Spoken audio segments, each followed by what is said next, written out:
The surprising history of bald men, from ancient kings to modern confidence.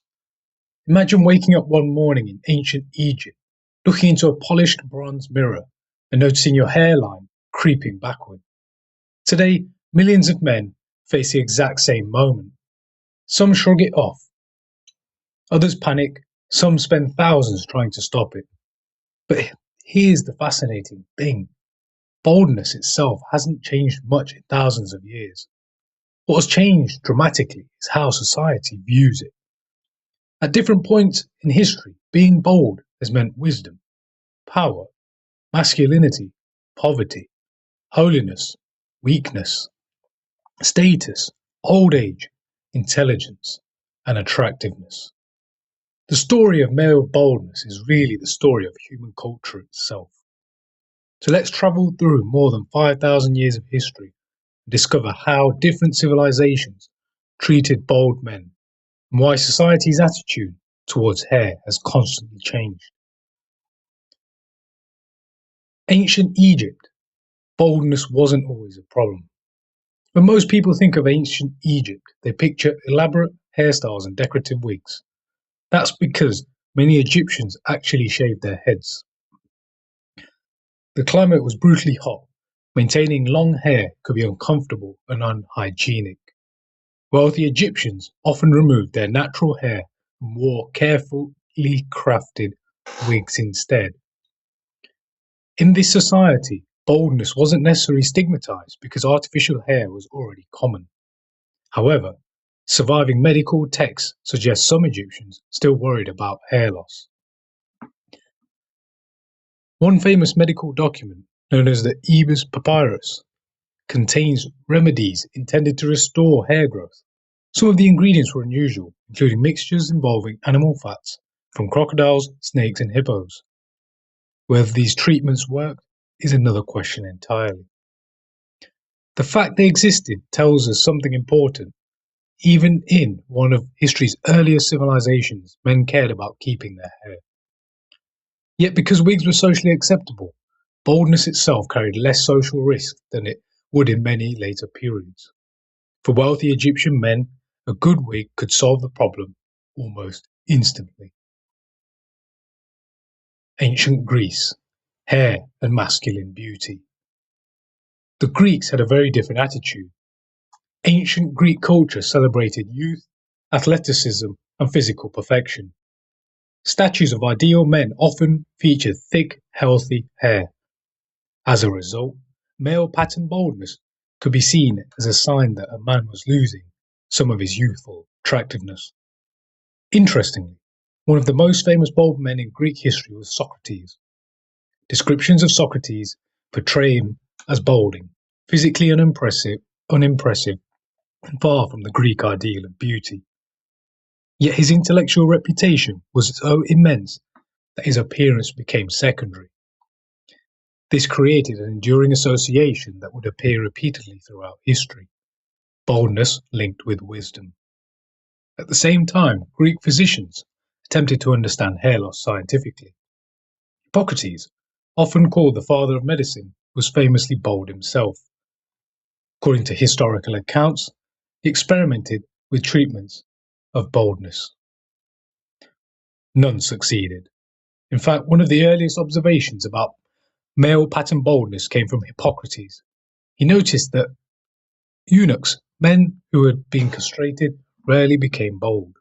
He didn't know how testosterone or genetics worked, but he had stumbled upon an important biological clue. Ancient Rome, baldness becomes a political problem. The Romans inherited many Greek ideas about appearance but amplified them. Roman society valued dignity, authority, and public image. For politicians especially, appearance mattered enormously. One famous example was Julius Caesar. Historical accounts suggest Caesar was deeply self-conscious about his hair loss. He reportedly combed his remaining hair forward to conceal his receding hairline. When he was granted the right to wear a laurel wreath, he embraced it enthusiastically. Officially, the wreath symbolized military victory. Unofficially, it also helped cover his thinning hair. Roman writers often mocked baldness. Satirists used it as a material for jokes. Hair loss remedies flourished. Oils, lotions, animal products, herbal mixtures. Romans tried almost everything. The existence of a huge baldness treatment market nearly 2,000 years ago sounds remarkably familiar. The more things change, the more they stay the same. Early religious traditions, baldness and holiness. As Christianity spread across Europe, attitudes towards hair changed significantly. Many religious traditions began associating shaved heads with devotion and spiritual commitment. Monks frequently practiced tonsure, a hairstyle involving a shaved crown. To modern eyes, it might resemble baldness. But in medieval society, this appearance communicated something very different. A shaved head could signal humility, discipline, and closeness to God. For monks and religious leaders, less hair could actually increase social respect. This represents one of the most dramatic reversals in baldness history. In some contexts, having less hair wasn't a disadvantage at all. It became a visible symbol of spiritual authority. The Middle Ages, baldness and aging. Outside religious life, medieval attitudes were more complicated. Hair remained associated with youth and vitality. A thick head of hair often symbolized strength and health. Meanwhile, baldness became increasingly associated with aging. Since life expectancy was lower than today, visible signs of aging carried significant social meaning. Artists frequently portrayed older men with thinning hair. Kings, scholars, merchants, and clergy might all be shown with receding hairlines. The key difference was status. If a powerful nobleman became bald, his position protected him. A poor man experiencing the same hair loss lacked that advantage. Social rank often mattered more than hair itself. The Renaissance. Appearance matters again. The Renaissance revived admiration for classical ideals of beauty. As art, culture, and fashion flourished across Europe, appearance gained new importance. Portraits became status symbols. Powerful men wanted to look distinguished, successful, and attractive. Hair once again played a major role. Yet many Renaissance portraits reveal a reality we sometimes forget. Male pattern baldness was everywhere. Nobles, merchants, scholars, and rulers frequently displayed thinning hair. Unlike modern photography, however, portraits could be adjusted. Artists often softened or minimized signs of hair loss. The desire to appear youthful and vigorous became increasingly important among elite men. Hair was part of their image. The Age of Wigs, the ultimate baldness solution. If there was ever a golden age for bald men, it may have been the 17th and 18th centuries. During this period, wigs exploded in popularity throughout Europe. Kings, aristocrats, judges, military officers, and wealthy citizens wore elaborate wigs. Some were enormous, some were powdered white, some took hours to maintain. The trend became so widespread that natural hair almost stopped mattering in elite society. A bald nobleman could wear exactly the same wig as a man with thick hair. Social difference virtually disappeared beneath layers of artificial curls. In a strange way, this was one of history's most egalitarian periods for hair loss. The wig industry thrived. Barbers became wig makers. Entire economies emerged around artificial hair. For a time, baldness simply became easier to hide than ever before. The 19th century. Natural hair returns. Eventually, fashion shifted. Massive powdered wigs fell out of favor. Natural hairstyles returned. As the 19th century progressed, men increasingly relied on their own hair again. This revived anxiety about baldness. Victorian society placed tremendous emphasis on respectability and appearance. Advertisements for hair tonics, miracle cures, and restoration products multiplied. Many promised extraordinary results. Most delivered disappointment. Newspapers frequently featured promotions claiming to reverse hair loss. The modern hair loss industry was beginning to take shape. Scientific understanding remained limited. Marketing often outpaced reality. That pattern continues today. The early 20th century, baldness becomes a commercial opportunity. The 20th century transformed everything. Mass media expanded rapidly. Movies, magazines, and advertising exposed people to idealized images of beauty on an unprecedented scale. Hollywood stars often possessed thick, attractive hair. This influenced public expectations. At the same time, companies aggressively marketed hair restoration products. Fear became a sales tool. Advertisements warned men that baldness could hurt their careers, social lives, and romantic prospects. Many of these claims lacked evidence, but they were effective. For the first time, millions of men encountered professional marketing specifically designed to make them worry about hair loss. Baldness became increasingly medicalized and commercialized. Mid-century contradictions. Interestingly, the mid-20th century also produced positive, bold role models. Military leaders, politicians, business executives, and intellectuals often appeared bold or balding.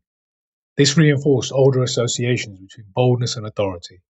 A man might lose hair but gain status. As a result, public attitudes became contradictory. Some saw baldness as a flaw, others viewed it as a sign of experience and maturity. The same characteristic could generate admiration or insecurity depending on context. The television age. Television intensified image consciousness. People now saw faces and hairstyles in motion every day. Appearance became more visible than ever before. Hair transplants emerged as a growing industry. Early procedure often produced unnatural results, yet demand remained high. Men were willing to endure discomfort, expense, and risk to preserve a youthful appearance. This reflected a broader cultural shift. Youth was becoming increasingly valuable. Visible aging, including hair loss, was often portrayed negatively. The rise of the bold action hero. Then something unexpected happened. In the late 20th century, boldness acquired a new image. Action stars and athletes changed the conversation. Instead of hiding hair loss, some men embraced it. A shaved head projected confidence, toughness, and control. The distinction between going bold and being bold by choice became important. Actors, sports stars, and public figures demonstrated that a bald head could look powerful rather than unfortunate. For many men, this represented a psychological revolution. The narrative shifted from loss to identity. The scientific revolution. Meanwhile, scientific understanding finally caught up. Researchers discovered the genetic and hormonal mechanisms behind male pattern baldness. Hair loss was no longer viewed as a mystery. Doctors understood the role of dihydrotestosterone, often called DHT. Genetics emerged as a dominant factor. This knowledge led to evidence-based treatments. For the first time in history, some therapies genuinely slowed hair loss for certain men. Yet an interesting paradox emerged. The more treatment options became available, the more people focused on baldness. Awareness increased alongside solutions. The Internet era. The Internet transformed the conversation once more. Men could now discuss hair loss openly with strangers across the world. Forums, videos, communities, and social media groups appeared. People shared experiences, treatments, successes, and failures. Information became more accessible, so did comparison. A man could instantly compare himself to celebrities, influencers, and millions of other people. This sometimes increased anxiety, but it also reduced isolation. Men realized they weren't alone. Male pattern baldness affects a substantial proportion of men worldwide. What once felt like a private struggle became a shared experience. Modern culture, greater acceptance than ever. Today's society sends mixed messages. On the one hand, the hair restoration industry is larger than ever. New treatments, procedures, and products generate billions of dollars. Clearly, many people still care deeply about preserving their hair. On the other hand, baldness has become far more visible and accepted. Many successful actors, athletes, entrepreneurs, politicians, and entertainers are bald. A shaved head is now a mainstream style choice. Younger men often adopt it voluntarily. Research consistently shows that confidence influences perception more than hair alone. How a person carries themselves frequently matters more than the presence or absence of hair. In many ways, modern society offers more options than any previous era. A man can pursue treatment, he can wear a hair system, he can undergo transplantation, or he can shave his head completely. History has rarely offered such freedom. What history teaches us about boldness? Looking back across thousands of years, one lesson becomes obvious. Boldness itself never changed. Human attitudes did. Ancient Egyptians solved it with wigs, Greek philosophers turned it into wisdom, Roman politicians worried about it. Medieval monks embraced shaved heads, European aristocrats hid beneath powdered wigs. Victorians bought miracle tonics, Hollywood sold hair as part of success. Modern culture increasingly celebrates confidence, regardless of hair. The social meaning of boldness has always been fluid. What one era considered a flaw, another considered respectable. What one culture mocked, another admired. The history of bold men isn't really about hair, it's about identity. It's about beauty standards. It's about aging, status, masculinity, and self-image. Perhaps the most surprising discovery is this. For thousands of years, men have worried about losing their hair. Yet history remembers almost none of them for their hairlines. We remember Julius Caesar for conquering Gaul. We remember Socrates' philosophy. We remember kings, scientists, artists, and leaders for what they achieved. Their hair, or lack of it, became a footnote. And maybe that's the most comforting historical lesson of all. Long after hairstyles change and fashions disappear, people are ultimately remembered for something far more important than the amount of hair on their heads. Thank you for watching. If you enjoyed this journey through the history of boldness, don't forget to like, subscribe, and let me know in the comments. If you could travel to any historical era, which period do you think was the best time to be a bold man?